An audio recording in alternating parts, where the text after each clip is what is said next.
أعوذ بالله من الشيطان الرجيم. بسم الله الرحمن الرحيم. واعلموا أنما غنمتم من شيء فأن لله خمسه وللرسول ولذي القربى واليتامى والمساكين وابن السبيل إن كنتم آمنتم بالله وما أنزلنا على عبدنا يوم الفرقان يوم التقى الجمعان والله على كل شيء قدير.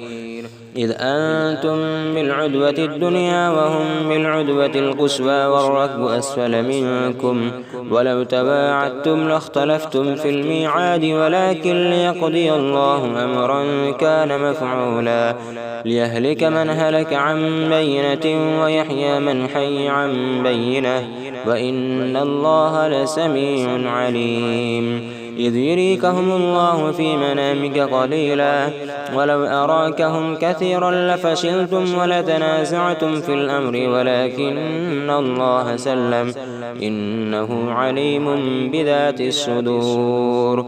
وإذ يريكموهم إذ التقيتم في أعينكم قليلا ويقللكم في أعينهم ليقضي الله أمرا كان مفعولا وإلى الله ترجع الأمور. يا أيها الذين آمنوا إذا لقيتم فئة فاثبتوا واذكروا الله كثيرا لعلكم تفلحون. فأطيعوا الله ورسوله ولا تنازعوا فتفشلوا وتذهب ريحكم واصبروا إن الله مع الصابرين. ولا تكونوا كالذين خرجوا من ديارهم بطرا ورئاء الناس ويصدون عن سبيل الله والله بما يعملون محيط. وإذ زين لهم الشيطان أعمالهم وقال لا غالب لكم اليوم من الناس وإني جار لكم فلما تراءت الفئتان نكص على عقبيه وقال إني بريء منكم إني أرى ما لا ترون إني أخاف الله والله شديد العقاب. إذ يقول المنافقون والذين في قلوبهم مرض غر هؤلاء دينهم ومن يتوكل على الله فإن الله عزيز حكيم. ولو ترى إذ يتوفى الذين كفروا الملائكة يضربون وجوههم أدبارهم وذوقوا عذاب الحريق ذلك بما قدمت أيديكم وأن الله ليس بظلام للعبيد. كدأب آل فرعون والذين من قبلهم كفروا بآيات الله فأخذهم الله بذنوبهم إن الله قوي شديد العقاب. ذلك بأن الله لم يكن مغيرا نعمة أنعمها على قوم حتى يغيروا ما بأنفسهم وأن الله سميع عليم. كدأب آل فرعون والذين من قبلهم كذبوا بآيات ربهم فأهلكناهم بذنوبهم وأغرقنا آل فرعون وكل كانوا ظالمين. إن شر الدواب عند الله الذين كفروا فهم لا يؤمنون. الذين عاهدت منهم ثم ينقضون عهدهم في كل مرة وهم لا يتقون. فإما تثقفنهم في الحرب فشرد بهم من خلفهم لعلهم يذكرون. وإما تخافن من قوم خيانة فانبذ إليهم على سواء إن الله لا يحب الخائنين. ولا يحسبن الذين كفروا سبقوا إنهم لا يعجزون. وأعدوا لهم ما استطعتم من قوة ومن رباط الخيل ترهبون به عدو الله وعدوكم وآخرين من دونهم لا تعلمونهم الله يعلمهم وما تنفقوا من شيء في سبيل الله يوفى إليكم وأنتم لا تظلمون وإن جنحوا للسلم فاجنح لها وتوكل على الله إنه هو السميع العليم وإن يريدوا أن يخدعوك فإن حسبك الله هو الذي أيدك بنصره وبالمؤمنين وألف بين قلوبهم لو أنفقت ما في الأرض جميعا ما ألفت بين قلوبهم ولكن الله ألف بينهم إنه عزيز حكيم يا أيها النبي حسبك الله ومن اتبعك من المؤمنين يا أيها النبي حرض المؤمنين على القتال إن يكن منكم 20 صابرون يغلبوا 200 وإن يكن منكم 100 يغلبوا 1000 من الذين كفروا بأنهم قوم لا يفقهون الآن خفف الله عنكم وعلم أن فيكم ضعفا فإن يكن منكم 100 صابرة يغلبوا 200 وإن يكن منكم 1000 يغلبوا 2000 بإذن الله والله مع الصابرين ما كان لنبي أن يكون له أسرى حتى يثخن في الأرض تريدون عرض الدنيا والله يريد الآخرة والله عزيز حكيم لولا كتاب من الله سبق لمستكم فيما أخذتم عذاب عظيم فكلوا مما غنمتم حلالا طيبا واتقوا الله إن الله غفور رحيم يا أيها النبي قل لمن في أيديكم من الأسرى إن يعلم الله في قلوبكم خيرا يؤتكم خيرا مما أخذ منكم ويغفر لكم والله غفور رحيم وإن يريدوا خيانتك فقد خانوا الله من قبل فأمكن منهم والله عليم حكيم إن الذين آمنوا وهاجروا وجاهدوا بأموالهم وأنفسهم في سبيل الله والذين آمنوا ونصروا أولئك بعضهم أولياء بعض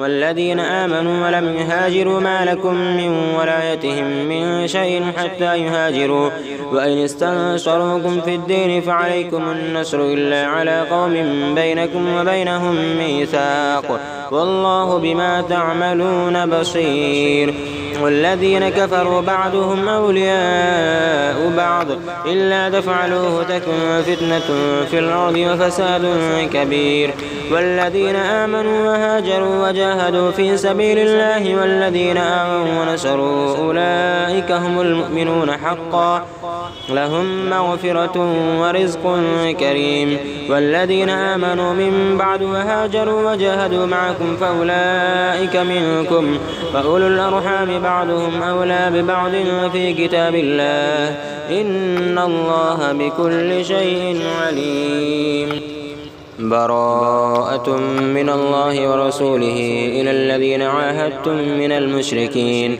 فسيحوا في الأرض 4 أشهر واعلموا أنكم غير معجز الله وأن الله مخزي الكافرين وأذان من الله ورسوله إلى الناس يوم الحج الأكبر أن الله بريء من المشركين ورسوله فإن تبتم فهو خير لكم وإن توليتم فاعلموا أنكم غير معجز الله وبشر الذين كفروا بعذاب أليم إلا الذين عاهدتم من المشركين ثم لم ينقصوكم شيئا ولم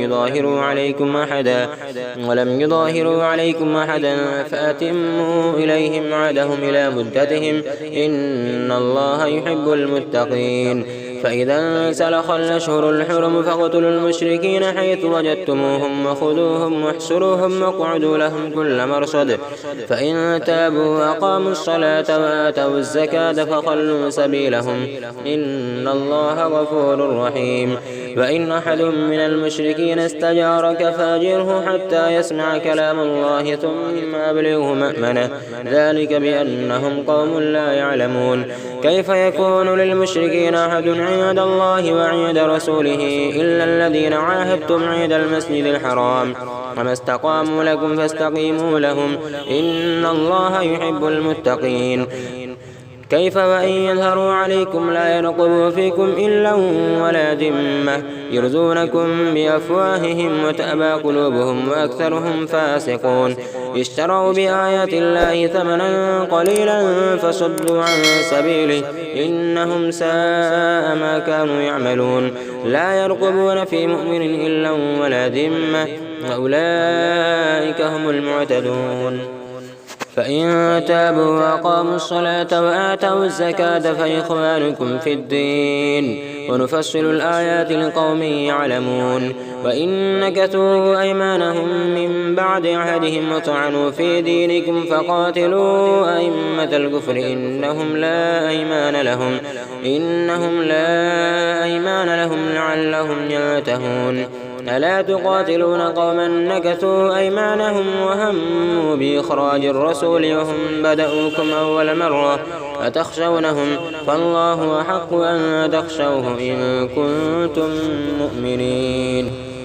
قاتلوهم يعذبهم الله بأيديهم ويخزهم وينشركم عليهم ويشفي صدور قوم مؤمنين ويذهب غيظ قلوبهم ويتوب الله على من يشاء والله عليم حكيم.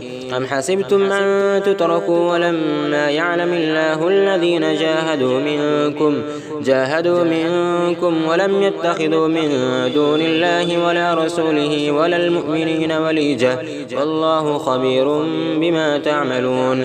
ما كان للمشركين أن يعمروا مساجد الله شاهدين على أنفسهم بالكفر أولئك حبطت أعمالهم وفي النار هم خالدون. إنما يعمر مساجد الله من آمن بالله واليوم الآخر وقام الصلاة وآتى الزكاة ولم يخش إلا الله فعسى أولئك أن يكونوا من المهتدين. أجعلتم سقاية الحاج وعمارة المسجد الحرام كمن آمن بالله واليوم الآخر وجاهد في سبيل الله لا يستأون عند الله والله لا يهدي القوم الظالمين. الذين آمنوا وهاجروا وجاهدوا في سبيل الله بأموالهم وأنفسهم أعظم درجة عند الله وأولئك هم الفائزون. يبشرهم ربهم برحمة منه ورضوان وجنات لهم فيها نعيم مقيم خالدين فيها أبدا إن الله عنده أجر عظيم. يا أيها الذين آمنوا لا تتخذوا آباءكم وإخوانكم أولياء إن استحبوا الكفر على الإيمان ومن يتولهم منكم فأولئك هم الظالمون. قل إن كان آباؤكم وأبناؤكم وإخوانكم وأزواجكم وعشيرتكم وأموال اقترفتموها وتجارة تخشون كسادها ومساكن ترضونها أحب إليكم من الله ورسوله وجهاد في سبيله فتربصوا حتى يأتي الله بأمره والله لا يهدي القوم الفاسقين. لقد نصركم الله في مواطن كثيرة ويوم حنين إذ أعجبتكم كثرتكم فلم تغن عنكم شيئا وضاقت عليكم الأرض بما رحبت ثم وليتم مدبرين.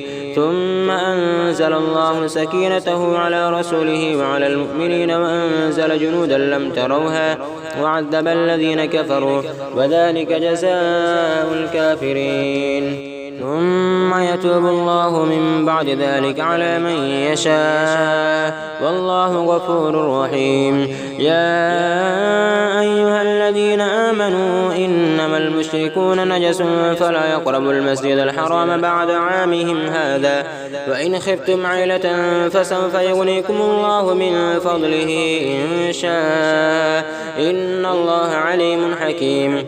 قاتلوا الذين لا يؤمنون بالله ولا باليوم الآخر ولا يحرمون يحرمون ما حرم الله ورسوله ولا يدينون دين الحق من الذين أوتوا الكتاب حتى يعطوا الجزية عن يد وهم صاغرون. وقالت اليهود عزير ابن الله وقالت النصارى المسيح ابن الله، ذلك قولهم بأفواههم يضاهئون قول الذين كفروا من قبل قاتلهم الله أنى يؤفكون. اتخذوا أحبارهم ورهبانهم أربابا من دون الله والمسيح ابن مريم وما أمروا إلا ليعبدوا إلها واحدا لا إله إلا هو سبحانه عما يشركون.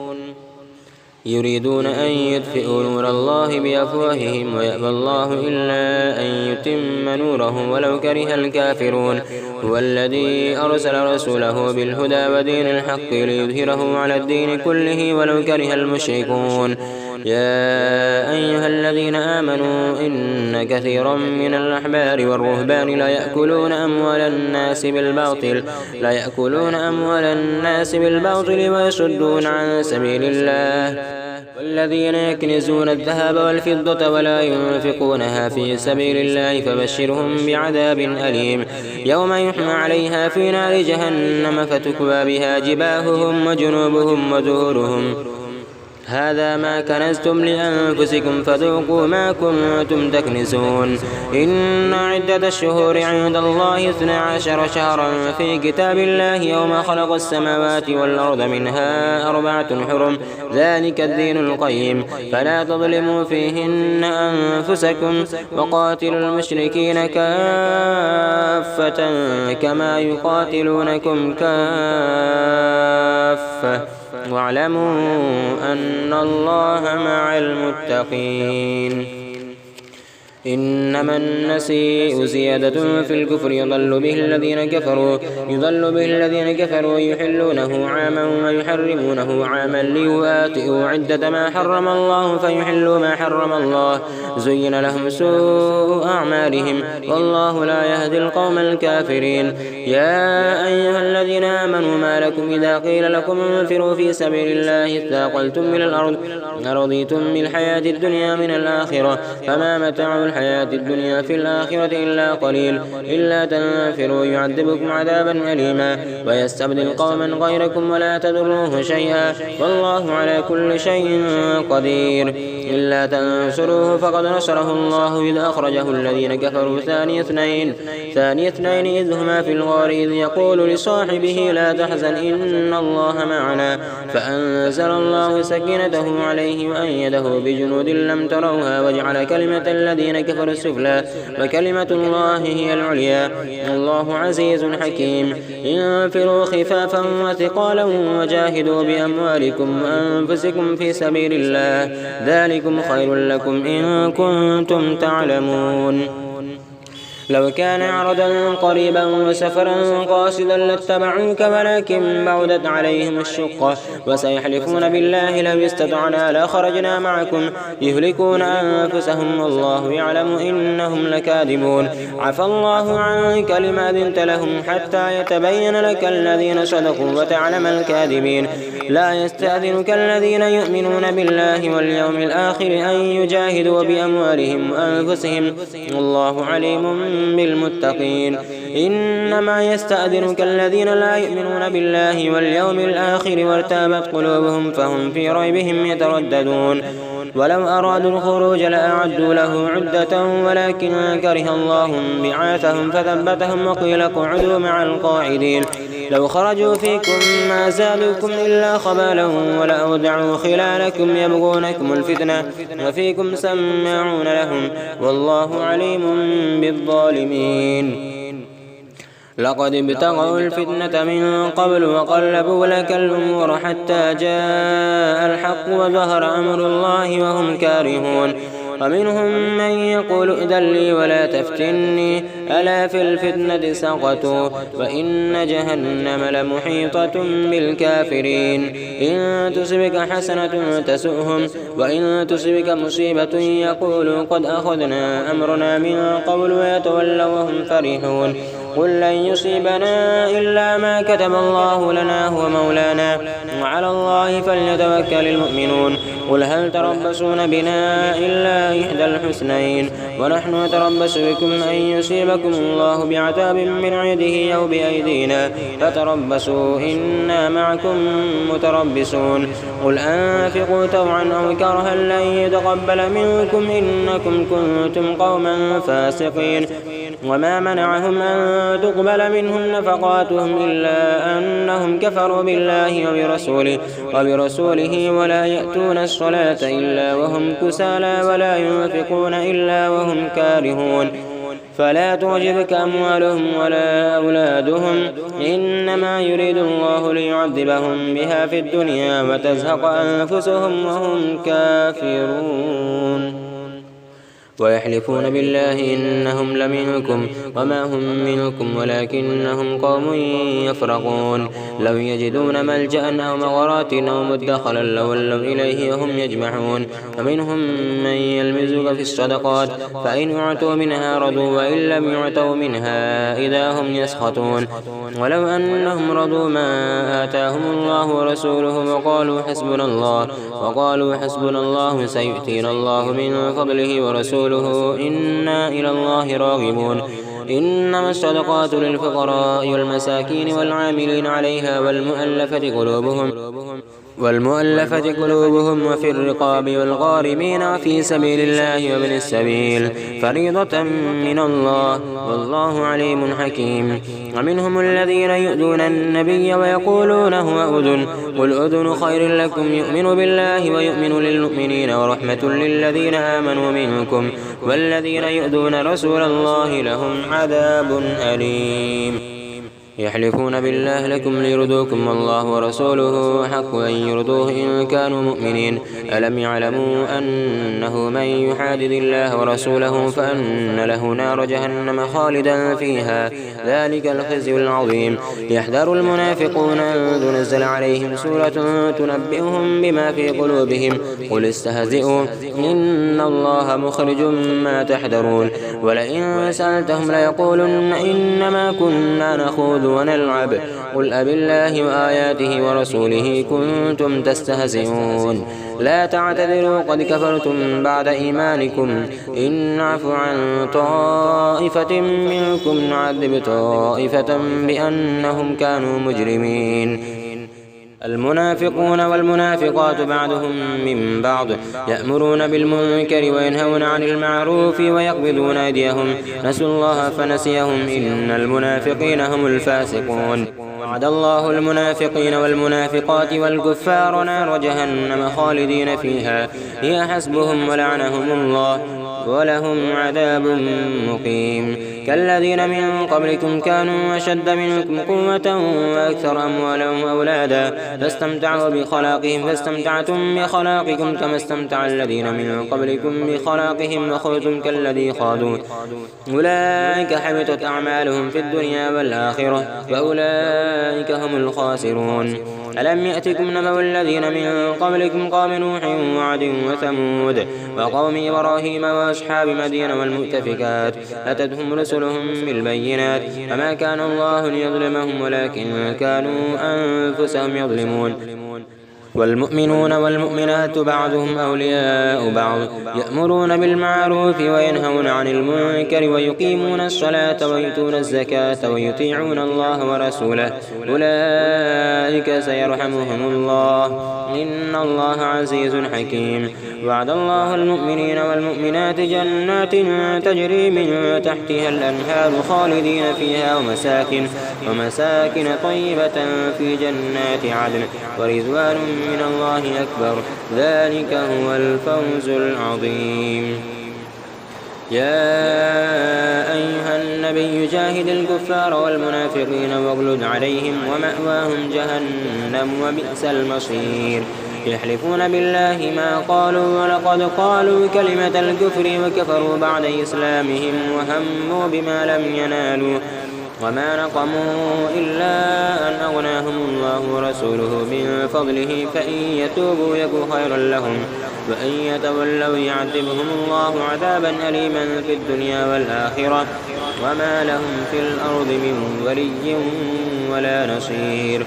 ومنهم من عاهد الله لئن آتانا من فضله لنصدقن ولنكونن من الصالحين فلما آتاهم من فضله بخلوا به وتولوا وهم معرضون فأعقبهم نفاقا في قلوبهم إلى يوم يلقونه بما أخلفوا الله ما وعدوه وما كانوا يكذبون. ألم يعلموا أن الله يعلم سرهم ونجواهم وأن الله علام الغيوب. الذين يلمزون المتطوعين من المؤمنين في الصدقات والذين لا يجدون إلا جهدهم فيسخرون منهم سخر الله منهم ولهم عذاب أليم. استغفر لهم أو لا تستغفر لهم إن تستغفر لهم 70 مرة فلن يغفر الله لهم ذلك بأنهم كفروا بالله ورسوله والله لا يهدي القوم الفاسقين. فرح المخلفون بمقعدهم خلاف رسول الله وكرهوا أن يجاهدوا بأموالهم وأنفسهم في سبيل الله وقالوا لا تنفروا في الحر قل نار جهنم أشد حرا لو كانوا يفقهون فليضحكوا قليلا وليبكوا كثيرا جزاء بما كانوا يكسبون. فإن رجعك الله إلى طائفة منهم فاستأذنوك للخروج فقل لن تخرجوا معي أبدا ولن تقاتلوا معي عدوا